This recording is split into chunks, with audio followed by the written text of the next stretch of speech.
ഇത് നിങ്ങളുടെ morning activity. നിവിനാണ് task book വായിക്കുന്നത്. പുറം ലോകവുമായി യാതൊരുവിധ ആശയവിനിമയവും ഇല്ലാതെ നിങ്ങളിവിടെ കഴിഞ്ഞുകൂടിയിട്ട് നിങ്ങൾ പുറത്തിറങ്ങുമ്പോൾ നിങ്ങളുടെ കയ്യിൽ ഫോൺ കിട്ടുമ്പോൾ നിങ്ങൾ ഏറ്റവും ആദ്യമായി ആരെയായിരിക്കും വിളിക്കുക? എന്താണ് നിങ്ങൾക്ക് പറയാനുള്ളത് എന്ന് ഓരോരുത്തരായി ഇവിടെ വന്ന് പറയുക. ആദ്യമായി പറയാൻ വരുന്നത് അനീഷാണ്. എൻ്റെ കയ്യിൽ ഫോൺ കിട്ടിയാൽ ഞാൻ ആദ്യം വിളിക്കുന്നത് എൻ്റെ അനുജനെ ആയിരിക്കും. കാരണം എൻ്റെ അച്ഛൻ്റെയോ അമ്മയുടെയോ കയ്യിൽ സ്മാർട്ട് ഫോണില്ല. ഞാനും എൻ്റെ അനിയനും മാത്രമാണ് സ്മാർട്ട് ഫോൺ യൂസ് ചെയ്യുന്നത്.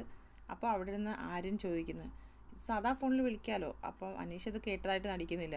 അനീഷ് പറയുന്നു, എൻ്റെ അനിയനെ വിളിച്ചിട്ട് എനിക്ക് അറിയണം, എനിക്ക് നാട്ടിലേക്ക് ചെല്ലാൻ പറ്റുമോ, എൻ്റെ വീട്ടിലേക്ക് പോകാൻ പറ്റുമോ? കാരണം എനിക്കൊരു ആദിയുണ്ട്, എന്തായിരിക്കുമോ എന്നെക്കുറിച്ച് എല്ലാവരും പറയുന്നത്. എന്തായാലും ഞാൻ നല്ല കാര്യങ്ങൾ മാത്രമാണ് ചെയ്തതെന്ന് ഞാൻ വിശ്വസിക്കുന്നു. എൻ്റെ ചീത്ത വശങ്ങളും ഒക്കെ പുറത്ത് വന്നിട്ടുണ്ടായിരിക്കും. എന്നിലെ നല്ല വശങ്ങളാണോ ചീത്ത വശങ്ങളാണോ പുറത്തോട്ട് പോയിരിക്കുന്നത്, ആളുകൾ എങ്ങനെ എടുത്തിരിക്കുന്നത് എന്ന് എനിക്കറിയില്ല. എനിക്ക് ഉറപ്പാണ് ഞാൻ നല്ല വശങ്ങളുള്ള വ്യക്തിയും ചീത്ത വശങ്ങളുള്ള വ്യക്തിയും എനിക്ക് ഉറപ്പാണ്. അതുകൊണ്ട് തന്നെ ഞാൻ എൻ്റെ അനിയനോട് ചോദിക്കും. എൻ്റെ അനിയൻ്റെ പേര് അബി എന്നാണ്. അബി, ഞാൻ അങ്ങോട്ട് വരാമോ എന്ന് ഞാൻ ചോദിക്കും.